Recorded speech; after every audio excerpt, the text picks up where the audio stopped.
The PC37X has kind of a special place in my heart because it's based on the Sennheiser Game 1, a headset that effectively proved to be the gateway drug that got me into audio. Even now, at a point where I use and recommend headphones over headsets, there are still users out there that like the microphone convenience, the one piece of a headset. Maybe they're a little intimidated about looking into a DAC amp, or they're just budget limited. In those cases, there are very few headsets that I'll still recommend. This is one of them, and I'll tell you why. You ready?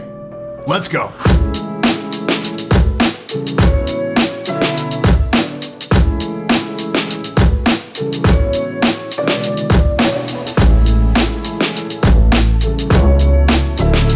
Yo, I'm Brian P. You're watching BadSeed Tech, and today we're taking a look at the PC37X Gaming Headset collab from Drop and Sennheiser. For transparency, this was sent out for review, but as you should know by now, doesn't affect my review in any way. So the PC37X is an open back gaming headset, a reimagined version of the very capable Sennheiser Game 1s, and just as a rule, punch high above their price tag. This headset runs $120 US, and it's in stock pretty much all the time. The Game 1s originally retailed for a staggering $250, but they're older now, so they're gonna run about $130 at most retailers. There's not a lot of differences either, so it mainly comes down to the aesthetic you prefer. An important thing to note here, though, is that even though Sennheiser's audio line is assembled in Ireland, the Game 1s are actually manufactured in China, and the Drop version, the PC37X, is also manufactured in China, so you don't have to worry about any quality concerns as far as manufacturing, going with the Drop version over the Sennheiser version. And regardless of which one you choose, they both carry a 2-year warranty. The Game 1 does include an additional shorter cable for use with console controllers as well. The PC37X does not.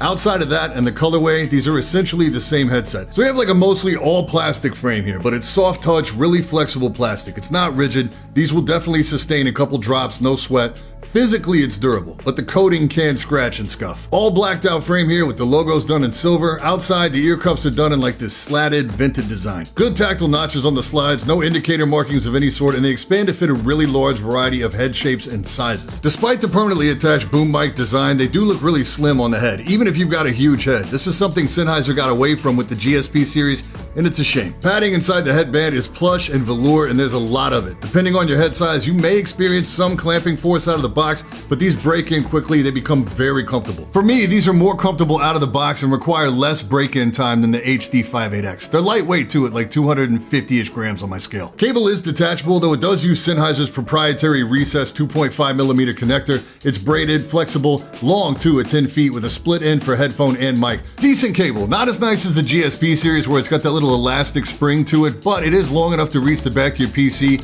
and it won't cause any cable noise unless you're specifically trying to. Ear cups have a small degree of swivel, no 90 degrees, and a very healthy amount of tilt. On the outside of the right cup, you will have a volume wheel. This is small, moves easy, will continue to loosen up the longer you own it. On the right side, you've got the swivel mount for the mic. Ear pads here are velour, pretty dense, oval shape. Like all velour pads, they do attract lint and pet hair, but they're very comfortable. My ears never touch the inside of the drivers here, but I have big ears, so they do make contact with the inside of the ear cups, top and bottom. Still very comfortable. Outside measurements are 111 millimeters by 84 millimeters. Inside measurements are 68 by 36. These are easily detachable and replaceable as well. They just snap right on and off. Piece of cake. Mic is a swivel boom style. By now, we've seen this a lot. When you swivel it down, you can talk. You swivel it up, you'll hear a little audible click, and then you're muted. Now, it doesn't come off, so use of this headset is going to be confined to areas where you don't mind having a microphone attached to the side of your head. Nonetheless, the overall aesthetic here, especially all blacked out, is going to look a lot less juvenile or a lot less flat out ridiculous than some of the other gaming options out there. The Sennheiser mic has always been held in pretty high regard. It's not really touched by anything else out there outside of like a Mod Mic 5, which is an external solution,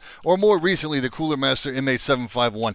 That mic has a more natural vocal tone, but it doesn't do much in the way of background noise reduction. You're listening to some Cherry MX Browns right now in the background that hopefully you're not hearing a whole lot of. The other big thing to be aware of here too is that this is not a USB headset, so you're just going to have audio jacks, which means the quality of your mic in is going to be dictated by whatever you have it plugged into. Right now you're hearing it plugged into the Realtek audio on my motherboard at about 90% volume. So any additional vocal effects stuff, compression, EQ, any kind of voice changing stuff is not actually going to come with this headset. It's going to be tied into whatever you're using for your audio, your gaming DAC, or whatever. Drivers inside are angled with just a thin lining over the driver itself. These are open back drivers, so if you've never experienced an open back, two things. These leak sound so you can't hear the room noise all around you. If isolation and noise canceling is important to you, these are not that. The other thing is, what are you doing? Open back is amazing, and outside a tournament situation where you specifically need isolation, it is the best way to game in my opinion. It really opens up the soundstage or how big the game world feels because it's combining the in-game sound with the ambient room noise around you. It's an amazing effect. Seriously, if you take nothing away from today's video, if you've never experienced open back before, find a way to experience an open back headphone or headset. These are 50 ohm drivers, really easy to drive. The reason why this is such a great starter headset is that you can run these right off your onboard or your laptop and they sound great. But if you ever move up to a dedicated DAC amp, these scale really well. They really present an immediate difference in volume and dynamics when you use them with an amp. It's not gonna be one of those things where you buy an amp, plug these in, don't really notice a difference, and have buyer's remorse. You'll just learn to love these all over again. I ran the Game 1 for over a year. I moved from a Sound Blaster G5 to the Mayflower Arc, and wow, especially since open back sets don't tend to have as much bass as closed back, the bass DSP on the Mayflower Arc really took these to a whole different level. These pair really well with the GSX 1002 with all the gaming features, which we'll be looking at again very soon. I really thought we were at a place where there wasn't much else to say about that unit. I was wrong. As I said, sound-wise, these punch above their price tag. No like Corsair, Logitech, Razer, anything are gonna touch these. In-game, no issues picking out the details and audio cues you need. Bass is enough to support the experience, not enough to like distract or muddy up the sounds you need to get to. Soundstage feels really good here.